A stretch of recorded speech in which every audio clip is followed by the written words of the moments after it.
Madagascar, the beautiful island of the Indian Ocean. A land of stunning nature, rich culture, and resilient people.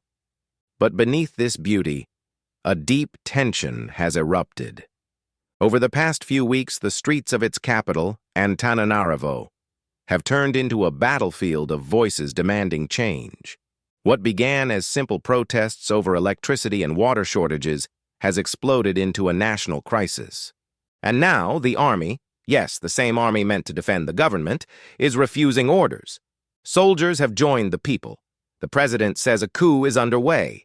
This is the story of a nation on the brink, a story of courage, chaos, and a cry for justice echoing across Madagascar. It all started small. Ordinary citizens demanding one simple thing: light and water. For months, blackouts and dry taps became a part of daily life. Hospitals struggled, businesses closed early, families went hungry. The frustration finally boiled over, and on September 25th, the first massive protests began. At first, the government dismissed it as just a few noisy voices, but those voices multiplied. By early October, Antananarivo was filled with chants. "Enough is enough! We want change!" Then came the government's response. Not dialogue, but force. Police fired tear gas. Curfews were declared. Dozens were arrested. Yet the crowds grew even larger. For many Malagasy citizens, this wasn't just about power cuts anymore. It was about years of corruption, deep inequality, and the painful feeling that their leaders had completely abandoned them. This isn't Madagascar's first political storm. In 2009, another uprising, the Camp Capsat Mutiny, toppled a president and brought Andry Rajoelina to power. Now, 16 years later, history threatens to repeat itself. Once again, soldiers are in the streets. Once again, the people are chanting for liberation. And once again, the name Rajoelina is at the center of it all. Many Malagasy see this as a form of poetic justice, that the same forces that once lifted him up are now turning against him. Then came the turning point. On October 11th, 2025, soldiers from Madagascar's elite Capsat unit left their barracks. They didn't march against the people, they marched with them. Videos flooded social media. Armored vehicles driving alongside protesters, soldiers waving Malagasy flags, and crowds cheering with tears of hope and disbelief in their eyes.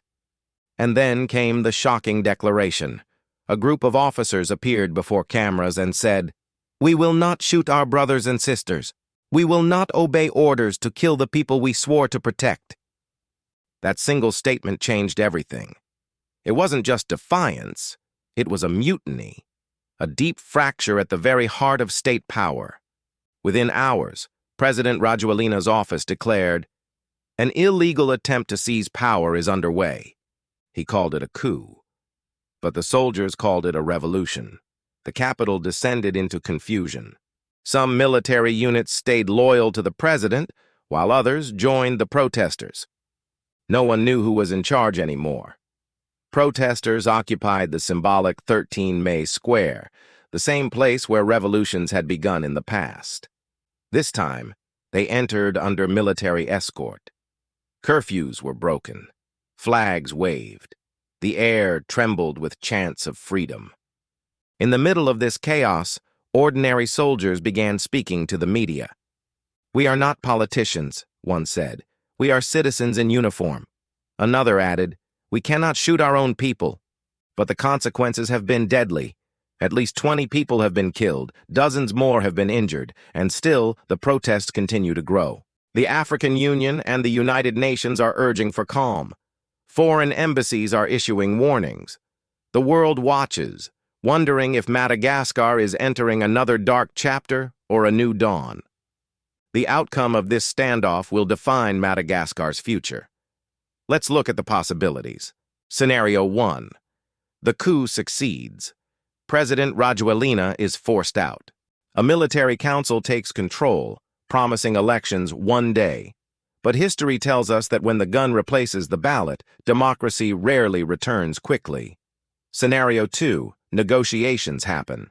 The army, protesters, and government reach a deal. perhaps a unity government. This could lead to new elections, power sharing, and essential reforms. It's the peaceful path, but it's incredibly fragile. Scenario 3. The government regains control by force. Protests are crushed, the internet is shut down, and the dream of a democratic Madagascar fades once more into fear. Which path will it be? No one knows. But every hour of silence, every bullet fired, pushes the island closer to a point of no return. Madagascar is not just another island. It's a mirror, reflecting what's happening across many African nations. A young population demanding dignity, a political elite clinging to power, a military torn between loyalty to orders and loyalty to the people.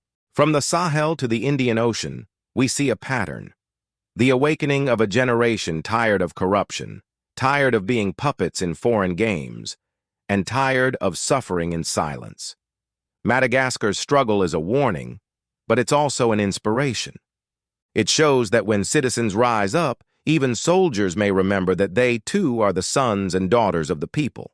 As we speak, Madagascar stands at a crossroads. Hope and fear walk side by side. No one knows whether this movement will bring freedom or fire. But one thing is certain. The spirit of the Malagasy people will not be silenced again. They march not just for light and water. They march for dignity, for justice, for the right to be heard. And in their chants, their courage, and their defiance, we see the story of a continent still fighting for its true independence. Madagascar. The world is watching. If you believe in the power of truth, please share this story. Subscribe for more voices from the heart of Africa. And remember, the revolution of the people can never be truly silenced. Thank you for watching. Hello Africa, brothers and sisters, my dear lovely family. Civilization has reached in Madagascar. No one can stop revolution. When the time comes, no one can stop revolution. The way Africa attained independence, no one stopped Africans from demanding independence. Right now, Africans are demanding economic freedom. That's what is happening right now in the continent. What we have seen in Mali, Niger, Burkina Faso, Gabon, in Guinea, Conakry, those are economic revolutions. Right now, Africans want to control the economy. Soldiers in Madagascar have rejected an order to shoot protesters. They are our friends, brothers, and sisters. Madagascar soldiers publicly argued colleagues police to refuse orders to shoot protesters as several thousands of Gen Zs met in the capital Antananarivo, insisting that the president must step down. Yes, Africans are demanding economic freedom. When we say Africa demanding economic freedom, Africans want to control the means of production, want to control the resources. It doesn't make sense that Africa, with all resources, with all horrible land, water, everything that we have, we are still suffering with the shortage of employment of opportunities. We are still poor. And because of poverty, that's why you see people are protesting. People are asking, how is it possible this continent, that whom we call richest continent, we people, we are still living in poverty? So our leaders, and I urge our leaders, those who meet in Addis, wherever, at African Union, they have to start thinking beyond colonial minds. We need to create systems that will accommodate Africans. Right now, Africans want economic freedom, economic emancipation. So when Traore took power, some said, you know, these are military people, they have appetite to become president. Okay, look what's happening right now in Madagascar. It will not end to Madagascar. My brothers and sisters, take this. This will not end to Madagascar. We have seen in Morocco, young people are in the streets. We have seen in Kenya. And other countries are going to join. Why? Because our economy is still controlled by others. Few Africans and those who are working with imperialists are those who are benefits or beneficiaries of our resources. So young people, what are doing right now is to ask the leadership, where is our resources? How can we benefit from our resources? Why we don't have industries? Those are questions. We have iron, we have coal, we have oil, natural gas, uranium. Why we don't have industries? So if the thing that our leaders, if of course I said one day that if our leaders want to stay in power, let us unite. If our leaders want to stay in power, let us unite purposely. Because if we can unite, those who are in Madagascar can see opportunity in Kenya. Those who are in Kenya can see opportunities in DRC. The same to those who are in DRC can see opportunities in Gabon. Those who are in Burkina Faso can see also opportunities in Mali, in Niger. If we can do like that, Africans will not suffer and the wealth will distribute among Africans. Right now, it is Chinese, Europeans, and Americans who are enjoying our natural resources, or who are beneficiaries of our natural resources. Young people asking, how is it possible this continent that we call a richest continent has a poorest people? People are struggling even to get a single meal per day. We took these children to school to study this colonial education, Western curriculums.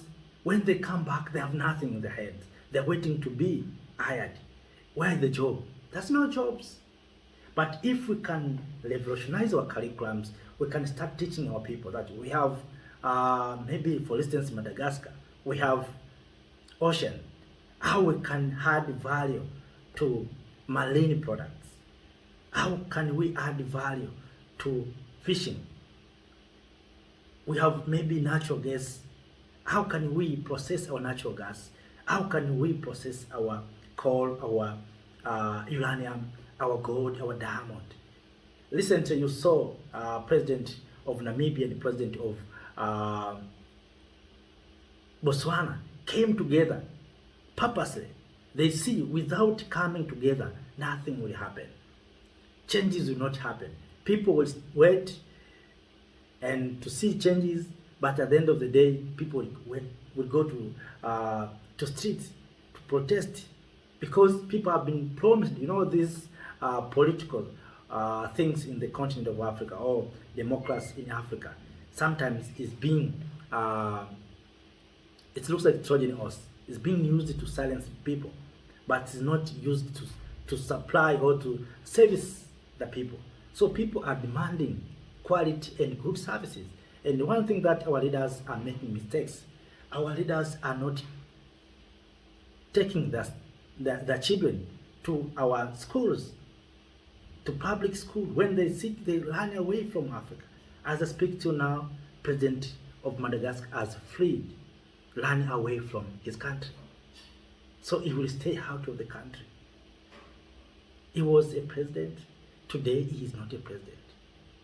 Look what is happening. So our leaders, if they want to stay in power, let us serve the people and remove these colonial systems. And have been saying this many times. I don't know why our leaders don't want to unite. Because what they see, the only salvation for them to serve the people of Africa is to come together.